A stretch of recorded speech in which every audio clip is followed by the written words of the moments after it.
औज़ुबिल्लाहिमिनश्शैतानिर्रजीम बिस्मिल्लाहिर्रहमानिर्रहीम। अस्सलाम वालेकुम एवरीवन, मिस्टर इमरान व्लॉग में आपका खुशामदीद। और आज आप मौसम देख सकते हैं कितना प्यारा है, बहुत प्यारा मौसम है। और मेरा जी चाहा कि मैं घर से बाहर आके आपसे गपशप करूं और जो अपने दिल की एक दो बातें हैं वो आपसे शेयर करूं। और उन बातों में सबसे पहले तो मैं आपको बताऊंगा कि जो मेरा ओमान का विज़िट रहा वो कितना बेहतरीन था। और अल्हम्दुलिल्लाह मैंने बहुत ही अच्छा विज़िट किया, बहुत ही अच्छा विज़िट हुआ।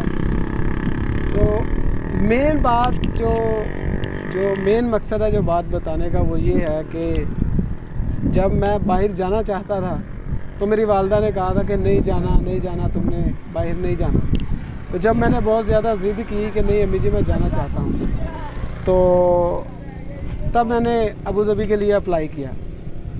तो वालदा क्योंकि ना खुश थी, वो कहती कि नहीं तुमने अभी नहीं जाना। तो मैंने कहा कि नहीं मैंने जाना है, क्योंकि जाऊंगा तो फिर हालात सेट होंगे, ये होगा वो होगा। खैर मैंने अपनी बाइक बेची। तो डेस्कोरी इंजीनियर की तरफ से, क्योंकि मैं प्रोफेशनल वेल्डर हूँ, तो मैंने वहाँ से टेस्ट वगैरह लगाया, सब कुछ ओके हो गया, मेडिकल ये वो सब ओके होने के बाद तो मेरे जो साथ वाले थे दो, उनको कॉल आ गई कि आपकी फ़्लाइट है। उनको कॉल आ गई, मुझे नहीं आई। तो मैंने कहा कि मुझे कॉल क्यों नहीं आई। तो मैं जब कंपनी के पास गया कि भाई मुझे कॉल क्यों नहीं आई, मैंने भी तो टेस्ट लगाया है, सब किया है। तो उन्होंने कहा कि आपका वीज़ा रिजेक्ट हो गया। तो मैंने कहा सर मेरा वीज़ा कैसे रिजेक्ट हो गया, दूसरे जो हैं उनका रिजेक्ट नहीं हुआ, मेरा वीज़ा रिजेक्ट हो गया। उन्होंने कहा वी डोंट नो, क्योंकि अबू धाबी वाले वो बताते नहीं, रीज़न नहीं बताते कि क्यों रिजेक्ट हुआ है, बस वो रिजेक्ट कर देते हैं। खैर मैंने फिर स्ट्रगल की, कोशिश की कि नहीं मैंने जाना है। फिर मैंने ट्राई किया कतर के लिए मैंने टेस्ट वगैरह लगाया, मेहनत की, एवरीथिंग विल बी ओके, सब कुछ ओके हो गया, मेडिकल भी हो गया। उसके लिए एक पुलिस करैक्टर सर्टिफिकेट होता है जिसमें कि ये दर्ज होता है कि आप पर कोई कानूनी पर्चा तो नहीं, या आप कोई कानूनी मुजरिम तो नहीं है जिसकी वजह से आप किसी और कंट्री में जा रहे हैं। तो जब मैंने वो अप्लाई कर लिया, सब कुछ हो गया, तो मेरा वीज़ा आ गया कतर की तरफ से, बहुत खुश मैं। तो मेरा वीज़ा आने के बाद मेरी फ़्लाइट ही नहीं करवाई। कहते कि नहीं भाई आपकी फ़्लाइट नहीं हो सकती, वहाँ पर बंदे पूरे हो गए, जितने भी वर्कर्स थे सब पूरे हो गए, तो लिहाजा आप पेंडिंग पर है। अगर उनको ज़रूरत हुई तो वो हमें बताएंगे, तो तब आपकी फ़्लाइट होगी। मैं बहुत ही डिसहार्ट था, मेहनत तो बहुत कर रहा था, लेकिन कोई चांस नहीं बन रहा था, बहुत ज़्यादा डिसहार्ट था मैं। लेकिन क्या कर सकता था, मैं खामोश था। किस्मत से, अल्लाह पाक से दुआएं कर रहा था कि या अल्लाह ये मेरे साथ ही ऐसा क्यों हो रहा है। खैर सब स्ट्रगल करने के बाद फिर मैंने कतर के लिए अप्लाई कर दिया। कतर के लिए सब कुछ ओके हो गया। फिर दोबारा बाद में तकरीबन 3-4 मंथ बाद तो मेरे एक सीनियर ओमान में थे, उन्होंने बोला कि ओमान में कुछ वेल्डर्स की ज़रूरत है कंपनी को, डेस्कॉन को, अगर तुम आना चाहते हो तो हम बात करते हैं। मैंने कहा कि आप बात करें, लेकिन ऑलरेडी तो मैंने कतर के लिए भी अप्लाई किया हुआ था। तो खैर उन्होंने बात की, उधर से मुझे कॉल आ गई कि इमरान आप आना चाहते हो। मैंने अपने सारी डॉक्यूमेंटेशन सेंड की उन्हें, CV वगैरह उन्होंने देखी। खैर मेरी सिलेक्शन हो गई। तो जब मैं हेड ऑफिस में गया अपना पासपोर्ट लेने, तो वो मेरा पासपोर्ट नहीं दे रहे थे। वो कहते कि आपने कतर के लिए अप्लाई किया हुआ है, तो आप एक कंट्री से दूसरी कंट्री नहीं जा सकते। तो मैंने बहुत रिक्वेस्ट की, मैंने कहा पहले भी 2 बार आपने नहीं भेजा, लिहाजा मैंने ओमान के लिए अप्लाई कर लिया, मैंने वहाँ जाना है। बहुत बड़ी रिक्वेस्ट की। तो वो फिर करते कराते मेरा रोने वाला मुंह हो गया कि सर मुझे नहीं पता, मैंने उम्र के लिए बड़े बहाने लगाए कि मेरा पासपोर्ट वापस दें।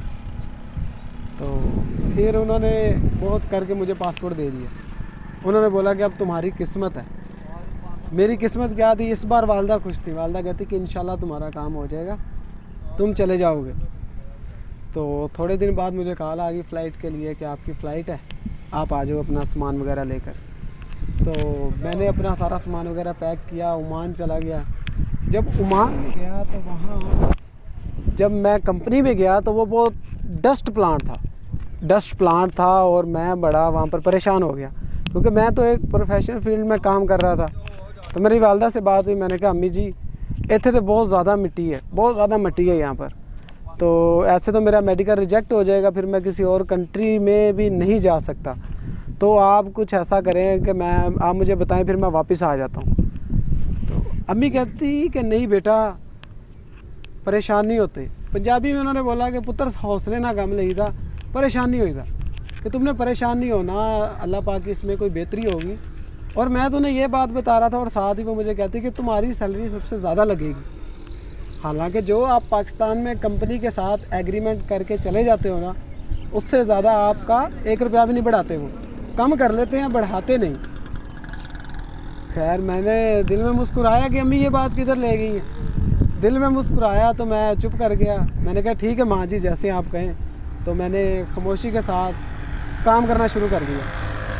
जैसे ही फर्स्ट वीक गुजरा, 1 वीक गुजरने के बाद मुझे एक हेड ऑफिस से शख्स आया। वो कहता है कि इमरान तुम्हारी शिफ्ट के लिए ट्रेनिंग है।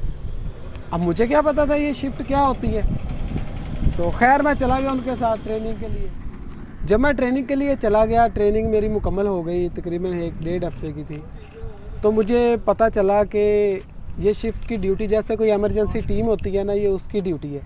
आपने टेम्परेरी वहाँ पर कोई काम ख़राब हुआ है तो वो काम ठीक करना है। उसके बाद अगर कुछ ज़्यादा बड़ा होगा तो वो कंपनी अपनी जनरल टीम को भेजेगी, तो फिर वो काम ठीक होगा, वो ज़्यादा उसे प्रोसेस में करेंगे। और उसमें ये था कि 4 दिन मेरी ड्यूटी थी और 4 दिन मेरी छुट्टी थी। अब मैं हैरान कि 4 दिन ड्यूटी है, 4 दिन छुट्टी है, तो वो पूरी सैलरी भी नहीं देंगे।